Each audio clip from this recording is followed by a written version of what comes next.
আসসালামু আলাইকুম। Panacea publication school থেকে আয়োজিত টেক্সট প্যানাসিয়া সিরিজ ক্লাসের আরও একটি ক্লাস আপনাদের সবাইকে স্বাগতম। আজকে আমরা আরেকটি কবিতা নিয়ে আলোচনা করব আমাদের বইয়ের, এবং কবিতাটি হচ্ছে মায়া অ্যাঞ্জেলোর অ্যালোন। খুবই গুরুত্বপূর্ণ একটা কবিতা এবং নতুন সংযোজন। আমাদের আগের বই থেকে যে একটা কবিতা নতুন সংযোজন করা হয়েছে তার ভিতরে কিন্তু এই কবিতাটি একটা, এবং খুবই সুন্দর একটা কবিতা। খুব সুন্দর রিপিটেশনের যেই, মানে আমরা বলি না যে ছন্দ, যে অ্যাকচুয়ালি ছন্দ কেমন হইতে পারে এটা কিন্তু খুব সুন্দরভাবে এই কবিতা পড়লে বোঝা যায়। তা আমরা আসলে কবিতায় ফিরে যাই। মায়া অ্যাঞ্জেলো, এই কবিতার শুরুতে এটা আপনাদের বই যদি খেয়াল করেন দেখবেন যে একটা বড় ডেসক্রিপশন পার্ট আছে, যেখানে মায়া অ্যাঞ্জেলোর কিছু লাইফস্টাইল বা হচ্ছে তার লাইফ স্টোরি দেওয়া আছে, এবং তার আনুষঙ্গিক তার কবি জীবন বা তার যে ব্যক্তি জীবনটা কেমন ছিল, তার আপস অ্যান্ড ডাউনসগুলো, এগুলো কিন্তু খুব সুন্দরভাবে লিপিবদ্ধ করা আছে। এবং ওই পার্টটা আপনারা আমাদের টেক্সট প্যানাসিয়াতে আমাদের যেই কবিতার বাইরে যে গদ্যাংশ ওখানে সুন্দরভাবে উল্লেখ করা আছে। আপনারা যদি ওই ইউনিটের লেসন 2 দেখেন তাহলেই হবে। এখানে আমরা কবিতা দেখি, প্রথমে লাইং অ্যান্ড থিঙ্কিং, প্রথম লাইনে সে বলতেছে লাইং থিঙ্কিং, মানে সে শুরুই করছে একটা পার্টিসিপল দিয়ে। আমরা জানি পার্টিসিপল অবস্থা বর্ণনা করে। হ্যাঁ, তো আমরা কিন্তু বলেছিলাম বিগত ক্লাসগুলোতে যে আমাদের এই যে এরকম 1-2 করে দেওয়া থাকে, এগুলো হচ্ছে মূলত আমাদের গুরুত্বপূর্ণ পার্টস অফ স্পিচ কোনগুলো এবং কোনটা কোন পার্টস অফ স্পিচ, এটা কিন্তু আমাদের পরবর্তীতে লেখা থাকে। তো দেখেন লাইং অ্যান্ড থিঙ্কিং দুইটাই প্রেজেন্ট পার্টিসিপল। সে বলতেছে যে শুয়ে আছে, মানে সে শুয়ে আছে এবং চিন্তা করতেছে, মানে যে স্পিকার কবিতা সে lying and thinking, speaker is lying and thinking. কী চিন্তা করতেছে? লাস্ট নাইট, গত রাতে। How to find my soul home. Speaker বলতেছে কীভাবে আমি শুয়ে শুয়ে চিন্তা করতেছিলাম কীভাবে আমার যেই মানে আত্মা, এটাকে একটা ঘরে উপনীত করা যায়, তবে একটা আশ্রয়স্থল দেওয়া যায়। আমার আত্মাকে একটা আশ্রয়স্থল কীভাবে দিব, মানে মানে কেমন একটা আজব শুনে না, যে আপনি আপনার আত্মাকে একটা আশ্রয়স্থল দিতে চান। সে বলতেছে যে how to find my soul a home. এটা কিন্তু প্যারাডক্সিক্যাল, তাই না? মানে কথাটা শুনলে প্রথমত মনে হয় যে কাইন্ড অফ মানে ইললজিক্যাল, অ্যাবসার্ড, মানে এটা কীভাবে হয়? মানুষ তার আশ্রয় খুঁজে, বাট তার যে আত্মা এটা কীভাবে আশ্রয় খুঁজবে আমাদের? যদি আপনি ফিগার্স অফ স্পিচের পার্টে আসেন তাহলে কিন্তু দেখবেন এখানে সুন্দর মতো উল্লেখ করা আছে। দেখেন যে প্যারাডক্স দিয়ে how to find my soul a home, একটা প্যারাডক্সের যে পার্টটা এটাতে উল্লেখ করা আছে। তো আমরা কবিতায় যাই। বলতেছে যে আমি আমার যেই সোল এটাকে কীভাবে একটা ঘর দিব। এখন দেখেন এটা যদি একটু ব্যাখ্যা করি, আমি ব্যাখ্যাটা হচ্ছে এরকম, আমাদের বইতে আরও বড় ব্যাখ্যা উল্লেখ করা আছে, কিন্তু আমি একটু শর্ট করে যদি ব্যাখ্যা দিই, যে আপনি জাস্ট একটা ঘরে থাকতেছেন, তারপরে দেখবেন যে আপনার কাছে একটা অপূর্ণতা, মানে আপনার ঘরের একটা অপূর্ণতা, এই যে অপূর্ণতার ফিলিংটা কিন্তু কাইন্ড অফ অ্যাবস্ট্রাক্ট, এটা কিন্তু কনক্রিট না। আপনি স্টিল আপনার ঘরেই আছেন, বাট আপনার মন শান্তি না, আপনার এই ঘরে আপনার মনটা শান্তি পায় না। এই যে আপনার সোলটা কিন্তু এখন একটা ঘর খুঁজে পায় নাই। এটা একটা ব্যাখ্যা বা একটা অ্যাসপেক্ট থেকে আমি বললাম, এবং এটার মাল্টিপল ব্যাখ্যা আমাদের বইয়ে পরবর্তীতে অ্যাড করা আছে। তো দেখেন তারপরে দেখি আমরা where water is not thirsty. আরও স্ট্রাইকিং দুটো লাইন, এই দুটো লাইন খুবই স্ট্রাইকিং কবিতায়, মানে কবিতাটা শুরু হয়েছে খুব স্ট্রাইকিং কয়েকটা লাইন দিয়ে। Where water is not thirsty and bread loaf is not stone. সে বলতেছে যে আমি এমন একটা ঘর চাই, আমার আত্মার জন্য আমি এমন একটা ঘর বানাইতে চাই যে ঘরটা কী হবে, where water is not thirsty, মানে পানি নিজেই তৃষ্ণার্ত না। মানে খুবই প্যারাডক্সিক্যাল একটা লাইন, মানে কাইন্ড অফ আয়রনিক, প্যারাডক্সিক্যাল। তারপর হচ্ছে পার্সোনিফাইড, কতগুলো ফিগার্স হচ্ছে একটা লাইনই চলে আসছে। পার্সোনিফিকেশন কী হবে? ওয়াটার কি কখনো থার্স্টি হতে পারে? এটা মানুষের গুণ, কিন্তু সে ওয়াটারে কিন্তু থার্স্টি বলতেছে, যে হয়তো বা ওয়াটার থার্স্টি, সে এমন একটা ঘর চায় যেখানে ওয়াটার থার্স্টি থাকবে না। তারপরে আবার ধরেন একটা প্যারাডক্সিক্যাল লাইন। প্যারাডক্সিক্যাল কেন? মানে এটা কাইন্ড অফ অ্যাবসার্ড না, যে পানি কীভাবে তৃষ্ণার্ত হয়, যেটা যেটা আপনার মানুষের তৃষ্ণা মিটায়, সেটা কীভাবে তৃষ্ণার্ত হবে নিজেই, সেইটা বলতেছে যে water is not thirsty and bread loaf is not stone. আমার যে রুটি বা হচ্ছে ব্রেডের টুকরা বা রুটির খণ্ড, এগুলো হচ্ছে স্টোন না, এগুলো পাথর না। মানে পানি হচ্ছে তৃষ্ণার্ত না, এবং খাওয়ার জন্য যে রুটি এটা পাথর না, মানে অখাদ্য না এক কথায়। মানে এটা খাবারের অবস্থায় আছে, পানির অবস্থা আছে। সে এমন একটা ঘর চায় যেখানে রুটিগুলা কি হবে না, স্টোনের মতো হবে না, পানিগুলা নিজেই তৃষ্ণার্ত হবে না। আমার তৃষ্ণা নিবারণ করতে হবে, আমার সোলের তৃষ্ণা নিবারণ করতে হবে। এখানে আন্ডারলাইন টোন হচ্ছে একটা অ্যাসপেক্ট থেকে বলতে, যে কবি, দ্য পয়েট ইজ মিসিং, অথবা the speaker is missing the spiritual activity বা স্পিরিচুয়াল ফুলফিলনেস।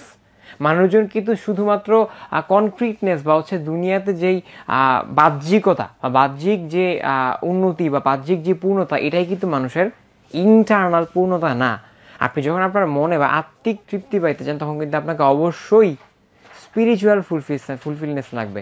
এবং সে কিন্তু এখানে কাইন্ড অফ এটাই ইঙ্গিত করতেছে যে আমি এমন একটা ঘর চাই যেখানে আমার স্পিরিচুয়াল যেই বিষয়গুলো, স্পিরিচুয়াল যেই অ্যাসপেক্টগুলো, এগুলো ফুলফিল থাকবে, এগুলো কমপ্লিট থাকবে, যেন আমি আমার এই ঘরটাকে ঘরের মতো ফিল করতে পারি, আমার সোলটা যেন ঘরের মতো ফিল করতে পারে।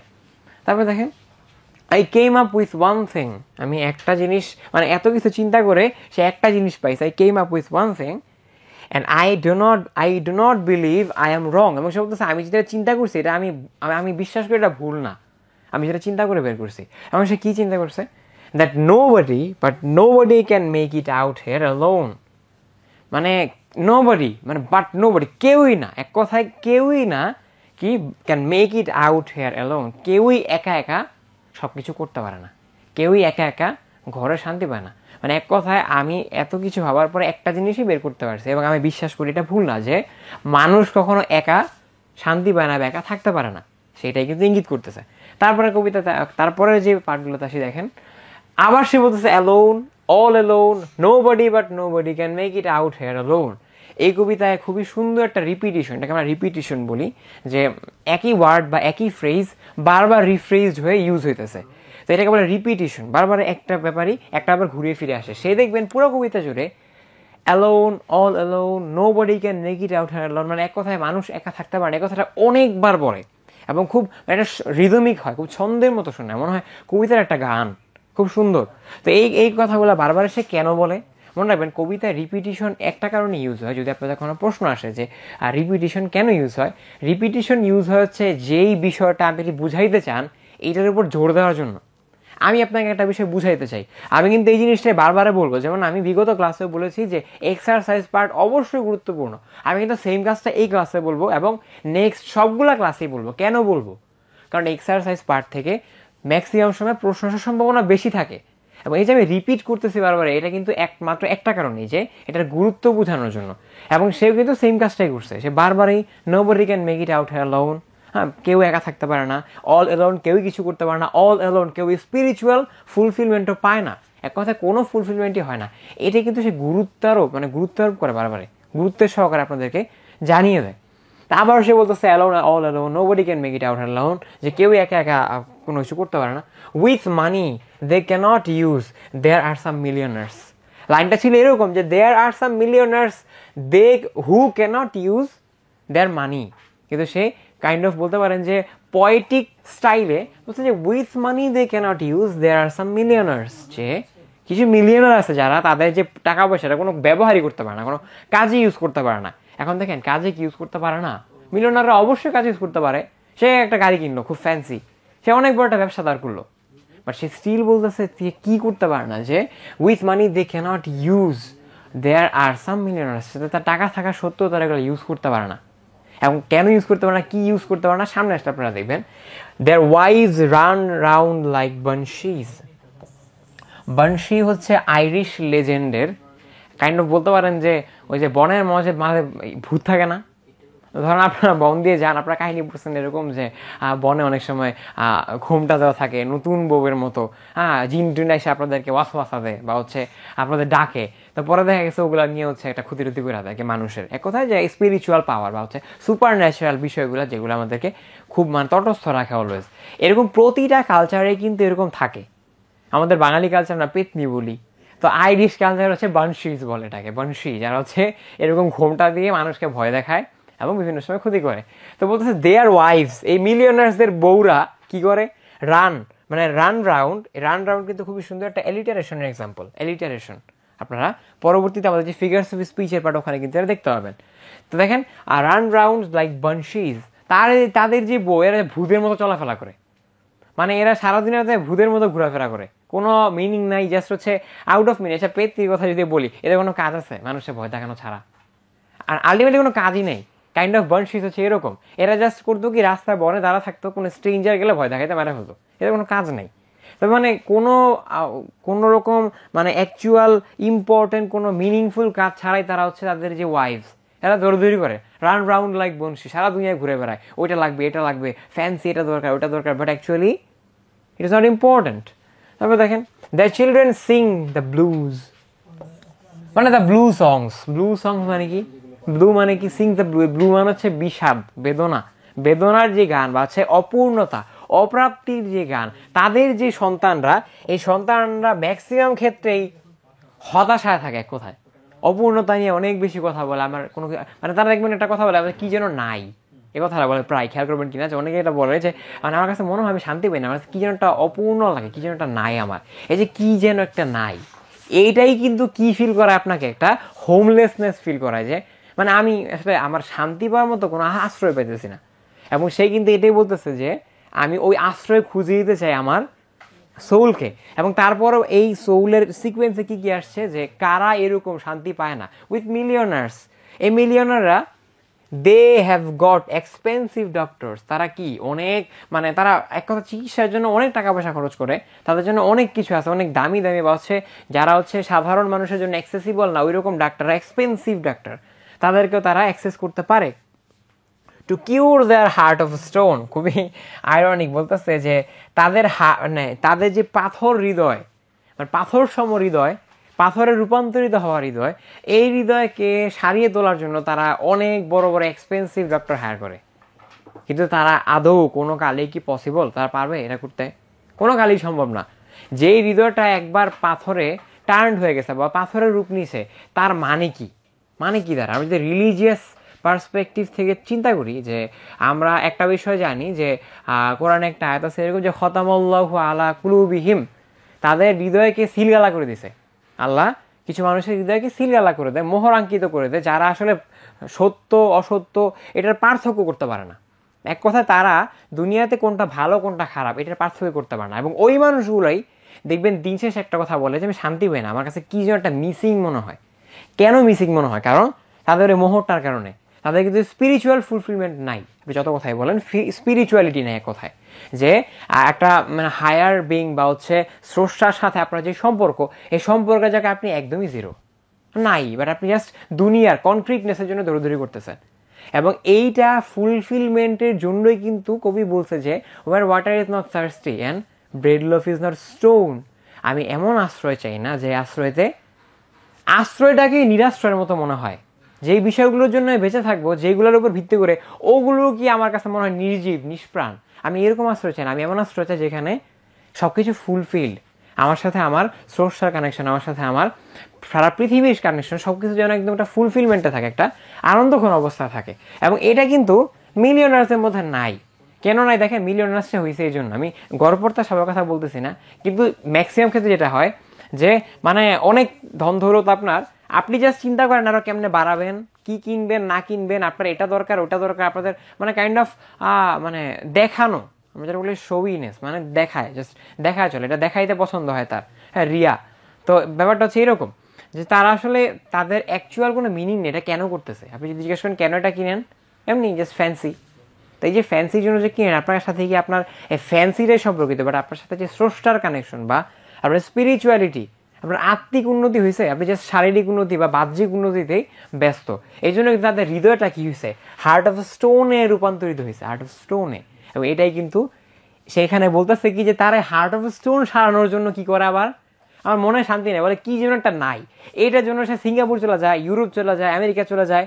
কিন্তু মানে এইটা কি আসলে এই বাহ্যিক ডাক্তার বা হচ্ছে যারা হচ্ছে আপনার শারীরবৃত্তীয় যে রোগ এগুলো সারানোর জন্য, তারা কি আদৌ এই হৃদয়টাকে কি পরিপূর্ণ করতে পারবে, ফুলফিল করতে পারবে, যে হৃদয়টা অলরেডি পাথরের রূপ নিয়েছে?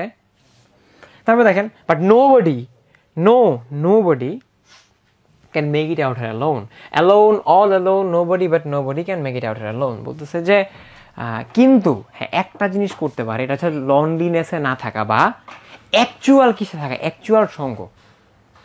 মানুষ কিন্তু অ্যাকচুয়ালি, আপনি ধরেন যে দেখেন, সে ওখানে গত স্ট্যান্সাতে বলেছে দেয়ার ওয়াইভস রান রাউন্ড লাইক বানশিজ, মানে তাদের যে ওয়াইফ যার সাথে তার থাকার কথা ছিল, কিন্তু সে সারা দুনিয়া ঘুরে বানশির মতো, ভূতের মতো।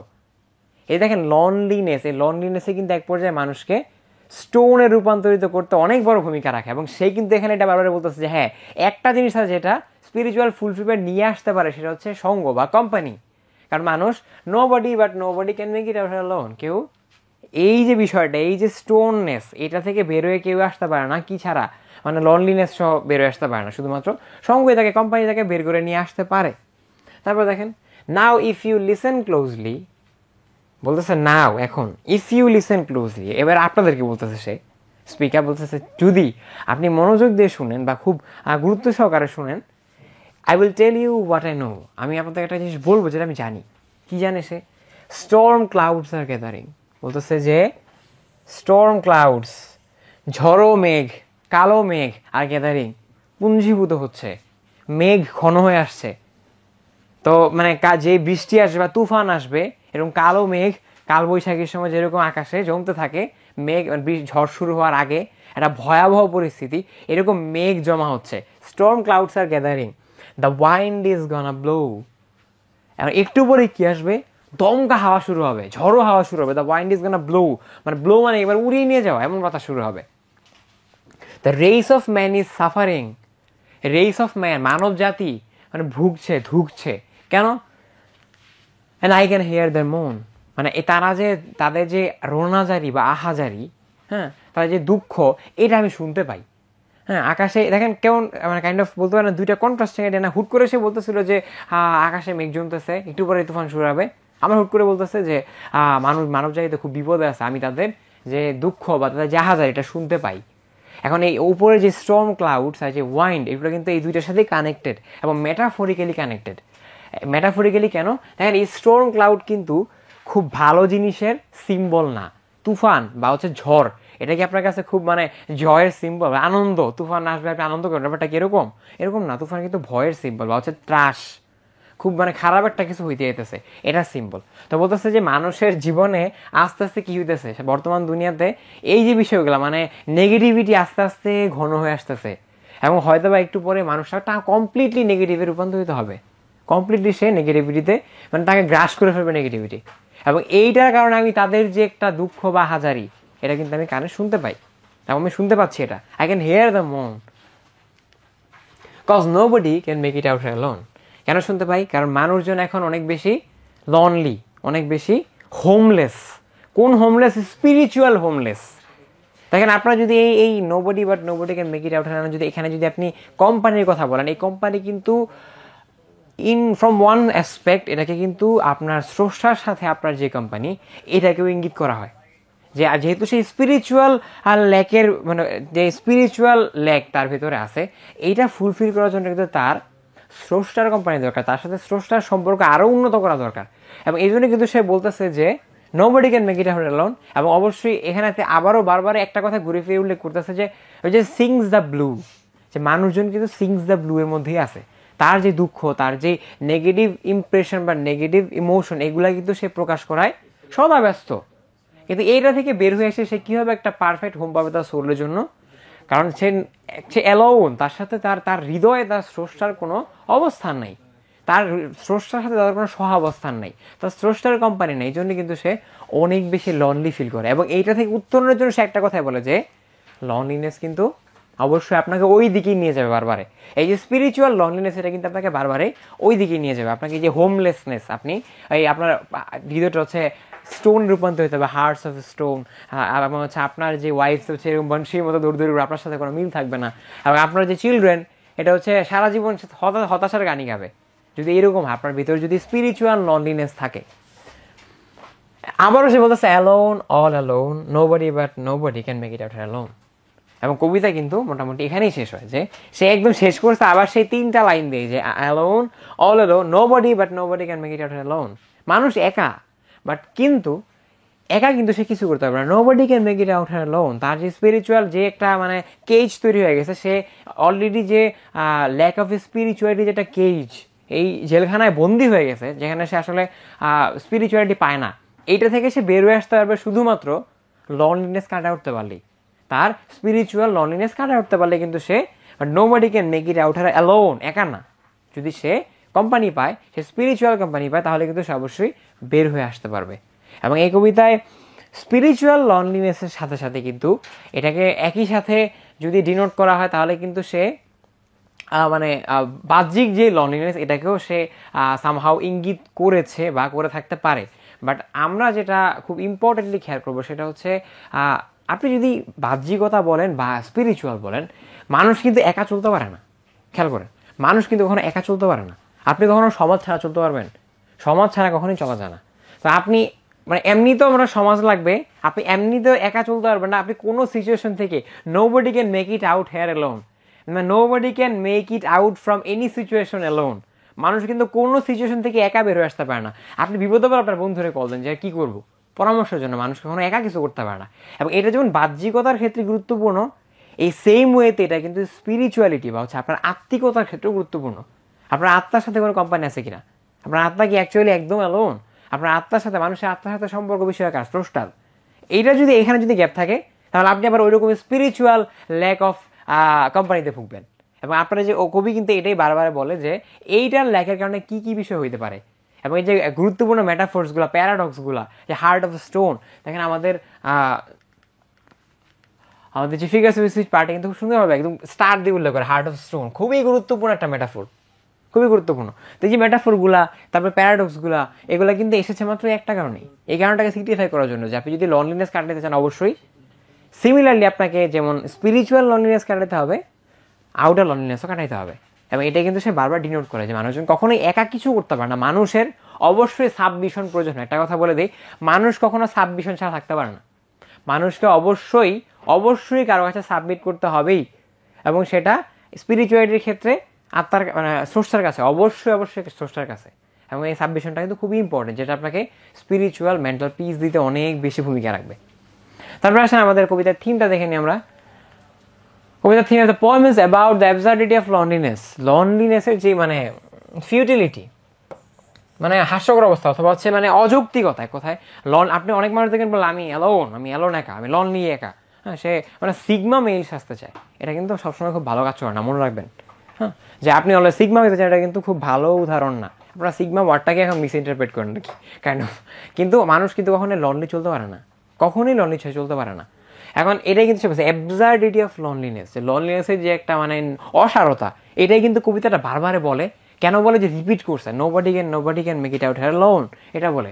The materialistic world is devoid of spiritual serenity. বাহ্যিক বা হচ্ছে এই ম্যাটেরিয়াল দুনিয়া, এইটা কিন্তু ডিভয়েড অফ স্পিরিচুয়াল সেরেনিটি। এই ম্যাটেরিয়াল দুনিয়ায় মানে স্পিরিচুয়াল বা হচ্ছে আধ্যাত্মিক কোনো প্রশান্তি নাই, আত্মিক কোনো প্রশান্তি নাই, শুধু খালি নিড অ্যান্ড নিড, খালি অভাব আর অভাব। কিন্তু কিসের অভাব সেটাই জানে না। সে অভাবের পিছনে ছুটতে ছুটতে কবরে পৌঁছা যায়, কিন্তু সে কিসের অভাবে ছিল সেটাই জানে না। তারপরে দেখেন, despite having profuse wealth and enough facilities one can survive physically. মিলিয়নার্সের কি কোনো লাইফে ঘাটতি আছে বলেন, কমতি আছে? সে আপনি মানে যে ফ্যান্সি কারের স্বপ্ন দেখেন সেটাতে আরামে ঘোরাফেরা করে, সবই আছে এক কথায়। কিন্তু তারপরও সে ওয়ান ক্যান সার্ভাইভ ফিজিক্যালি, সে বাহ্যিকভাবে বেঁচে থাকলেও বাট নট স্পিরিচুয়ালি কিন্তু সে আসলে বেঁচে নাই। আমরা বলি না, হৃদয়ে মরে যায়, হৃদয় স্টোনের রূপ নেয়, তার হৃদয়টা কিন্তু স্পিরিচুয়ালি মানুষের ভেতরে নাই। সে কিন্তু ঠিকই ওই হার্ট অফ স্টোনে রূপান্তরিত হয়েছে। ইফ ওয়ান ইজ অ্যালোন, কেউ যদি একা থাকে, এবং একাটা মেটাফরিক্যালি স্পিরিচুয়াল, আবার বাহ্যিক ম্যাটেরিয়াল, যেটাই হোক। Human beings must require others help and companion. Humanity needs to be united to be successful in their life. আপনি যে কোনো বিষয়ে সাকসেসফুল হতে চান, আপনি যদি আপনার বলা যায় যে আধ্যাত্মিকতা সাকসেসফুল হতে চান, অবশ্যই আপনার লনলিনেস কাটা স্রষ্টার সাথে সম্পর্ক বানানো লাগবে। আপনি যদি দুনিয়াতে কোনো কিছু সাকসেসফুল হতে চান, অবশ্যই আপনার কি লাগবে? কোম্পানি লাগবেই। আপনি যে কোনো অ্যাসপেক্টেই আপনার কোম্পানি ছাড়া বা আপনি লনলিনেস থেকে কখনো এক কথা উত্তীর্ণ হতে পারবেন না। এবং কবি এটাই খুব গুরুত্বের সহকারে রিপিটেটিভলি বলে যায় পুরো কবিতায়। তারপরে আমাদের যে কবিতার সামারিটা হচ্ছে কবিতাটা কীভাবে হয়েছে, কবিতাটা কীভাবে ডেভেলপ হয়েছে, কবিতার আসলে কীভাবে তার ফ্লোটা, যেমন Maya Angelou emphasise this theme using nobody and alone repeatedly সে থিমটা অ্যাপ্লাই করে, যে রিপিটেডলি সে অ্যালোন, নোবডি এই ওয়ার্ডগুলো ইউজ করে করে মানুষকে হচ্ছে she is in search of spiritual or maybe physical shelter, দুইটাই। দেখেন আমি বলছিলাম না, যেখানে শুধু স্পিরিচুয়ালিটি না ফিজিক্যালিটিও আসবে, এবং আমরা মোস্ট ইম্পর্টেন্টলি স্পিরিচুয়ালিটিটাকে মাথায় রাখবো, স্পিরিচুয়ালিটিটাকে। এভাবে হচ্ছে মোটামুটি পুরাটা যদি আপনারা পড়েন, দেখবেন যে এই কবিতাটা কীভাবে ডেভেলপ হয়েছে এটা কিন্তু খুব সুন্দরভাবে লেখা আছে। এবং কবিতার সবথেকে গুরুত্বপূর্ণ যে পয়েন্টগুলো, ফিগার্স অফ স্পিচ এখানে খুব সুন্দরভাবে একটা বক্স আকারে, মানে এখানে আমরা এভাবে উল্লেখ করেছি, বই আরও সুন্দরভাবে বক্স আকারে কিন্তু সাজানো গোছানোভাবে উল্লেখ করা আছে। আপনারা বইটা খুলে দেখতে পারেন। তারপরে দেখেন কি পয়েন্টসগুলোর কথা গত ক্লাসে বলেছিলাম কেন, যে আমাদের কবিতা থেকে গুরুত্বপূর্ণ কিছু পয়েন্ট থাকে যেখানে থেকে এমসিকিউ হইতে পারে। এই পার্টগুলো আমরা কি পয়েন্ট আকারে দিই, যে এক লাইন বা ওয়ান লাইন কোয়েশ্চেন, যেটা আমরা বলতাম এক কথায় প্রকাশ, এক কথায় প্রকাশের মতো দেই। যেমন ধরেন কি হতে পারে, আমি পরেরটা যাই, বললাম যে the word alone and nobody are used repeatedly, যে রিপিটেডলি যদি আপনাকে আসে পরীক্ষায় প্রশ্ন আসে যে which words are used repeatedly in the poem alone, কোন ওয়ার্ডগুলা রিপিটেডলি কবিতা আসছে। এখন ধরেন ওখানে দেওয়া ছিল সামবাডি, ওখানে দেওয়া হলো যে লনলিনেস, ওখানে দেওয়া হলো যে অ্যালোন, ওখানে দেওয়া হলো যে কোম্পানি। আপনি কোনটা দিবেন, লনলিনেস নাকি অ্যালোন? স্পেসিফিক্যালি অ্যালোন, কারণ আমাদের কবিতা অ্যালোনটা বেশি উল্লেখ ছিল। লনলিনেস এটা থিম হতে পারে, বাট এটা কিন্তু কবিতা উল্লেখ ছিল না। কবিতা কোন ওয়ার্ডটা উল্লেখ ছিল? এরকম গুরুত্বপূর্ণ কিছু ওয়ার্ড, এখানে গুরুত্বপূর্ণ কিছু ইনফরমেশন কিন্তু এখানে কি পয়েন্ট আকারে অ্যাড করা আছে। এবং সর্বশেষ যেটা, সর্বশেষ হচ্ছে এখানে আরও একটা কবিতা আছে, মানে হচ্ছে এই ইউনিটের সাথেই এই কবিতাটার পরে একটা ছোট্ট কবিতা আছে এক্সারসাইজ পার্টে। ওই কবিতাটায় আপনারা ওইটার পরে যে দুইটা কবিতা মিলিয়ে আমাদের এক্সারসাইজ পার্ট দেওয়া আছে। আমি যেটা বললাম যে আমাদের বিগত ক্লাসে কিন্তু আমরা দেখিয়ে দিয়েছি যে এক্সারসাইজ পার্টটা কেমন হয়, যে বিষয়গুলো আমাদের বইয়ে উল্লেখ করা থাকে, যেগুলো খুবই important, word making, gap filling, তারপর হচ্ছে context writing, paragraph writing, theme writing, যেগুলো আমাদের বইতে উল্লেখ করা থাকে, এগুলো কিন্তু আমরা খুবই সুন্দর একটি মানে উত্তর সহ সাজানো গোছানো আকারে সেখানে উপস্থাপন করেছি। তো আমাদের আজকে অ্যালোন কবিতা আমরা যা যা বললাম, কবিতার মিনিংটা কেমন হইতে পারে, কবিতা সে কী ডিনোট করেছে, কবিতার কনোটেশনসগুলো কী, কবিতার ফিগার্স অফ স্পিচগুলো এবং হচ্ছে পার্টস অফ স্পিচগুলো, এবং তারপরে কবিতার ইম্পর্টেন্টলি থিম অ্যান্ড কি পয়েন্ট, এগুলো এই নিয়ে ছিল আমাদের কমপ্লিট ক্লাসটা। তা আশা করি আপনারা পরিপূর্ণ ক্লাসটি করেছেন এতক্ষণ, এবং অবশ্যই কবিতার যে থিম এবং হচ্ছে সামারি এগুলো বুঝেছেন। তো আপনাদের সবার জন্য শুভকামনা রইল আপনাদের আগত পরীক্ষার জন্য, আপনাদের অ্যাডমিশন টেস্টের জন্য। আসসালামু আলাইকুম।